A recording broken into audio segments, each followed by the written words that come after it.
Hello friends, myself Praveen Patak.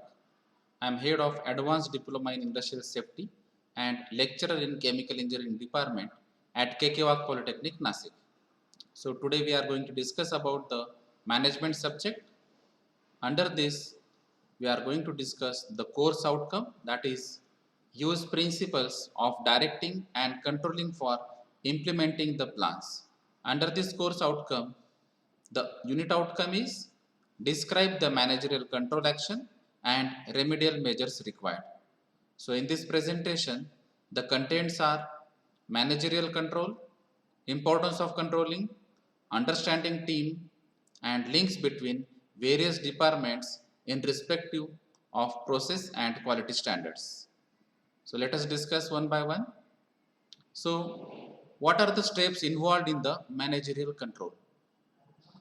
So this is the first step, that the organization must have established their standards by rigorous discussion, meetings and referring the different standards of the government and a non-government organization. And after establishing the standards, the performance of the organization should be measured. If the performance is compared with the established standards and if there is any deviation, then we have to adopt some corrective actions, right? So after comparing and determining the corrective action, we should go for the maintaining the status or correct the deviations, or we can change the standard itself. So depending on the severity of that particular deviation, we have to decide the controlling action, right? So these are the characteristics of this managerial control. It is a significant process in management. It is forward looking and backward looking function. It is the process that ensures that the performance is according to the pre-established standards.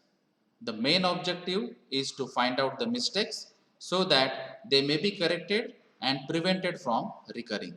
So to avoid the correction, to avoid the mistakes or the repetitions of the mistakes, we have to go for this correction and the controlling action. In order to seek planned results from the subordinates, a manager needs to exercise effective control over the activities of the subordinates. It is a goal-oriented function. It is a primary function of every manager.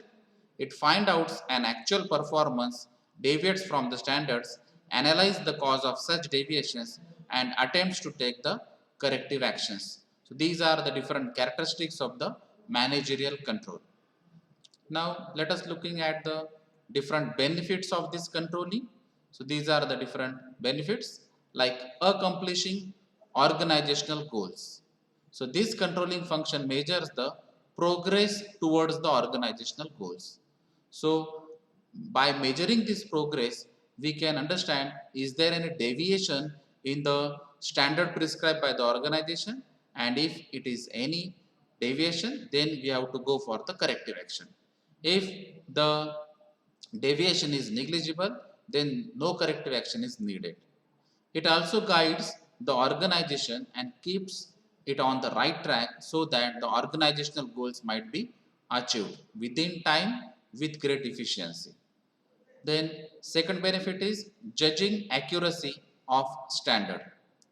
A good control system enables management to verify whether the standards set are accurate. An efficient control system keeps a careful check on the changes taking place in the organization and in the environment. So whatever the changes taking place in the organization, the environment, in the inputs, in the processing, in the transformation, in the outputs, etc., then with the help of this careful check, we can judge the accuracy of these controlling parameters.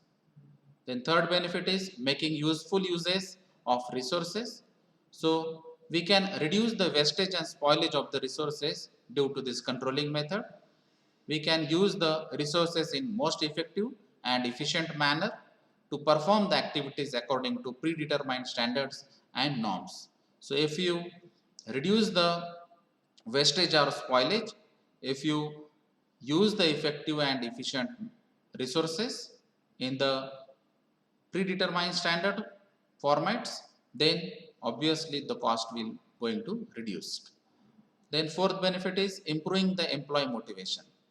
If the employees are clear about their task, their activities, their responsibilities and accountabilities, obviously that employees can give us more and more output. So it helps employee to give the better performance. That is nothing but the motivations.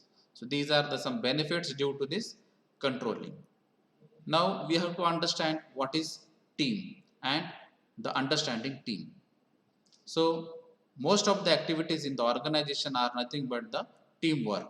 So each and every person from all the departments has some expertise or the skills which can perform easily if the supervisor coordinate all these persons and the activities involved.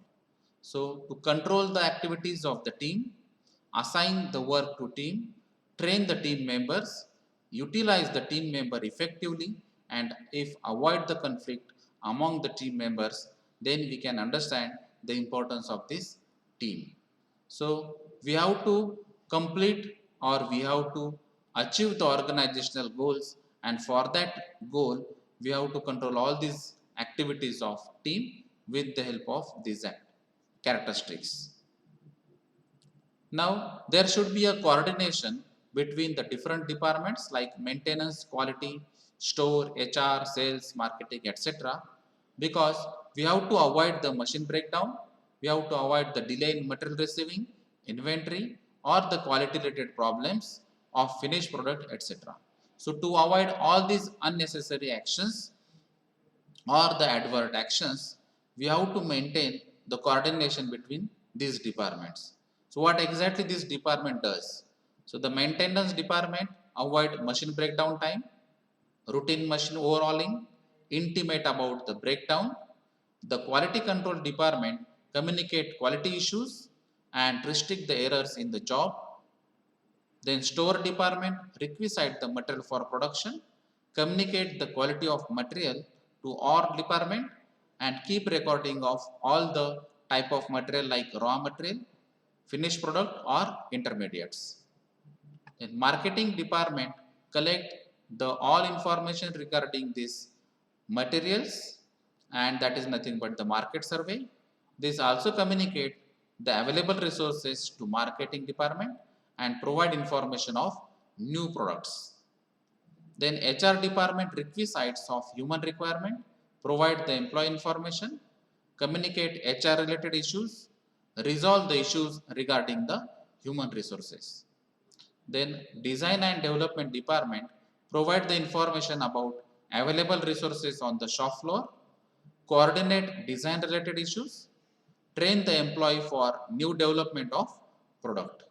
And sales and service department fulfill the customer's requirement, and that customer's requirement fulfilling is nothing but the quality. So communicate the available resources and communicate the availability of the material to other departments. So this coordination of all these departments is very essential to avoid the unnecessary outputs from the process. So on the basis of the discussion, we can conclude that the managerial control action and teamwork is required to achieve the organizational goal. For the more details about this managerial control actions and teamwork, you can refer the MSBT manual. Thank you. Thank you for patient listening.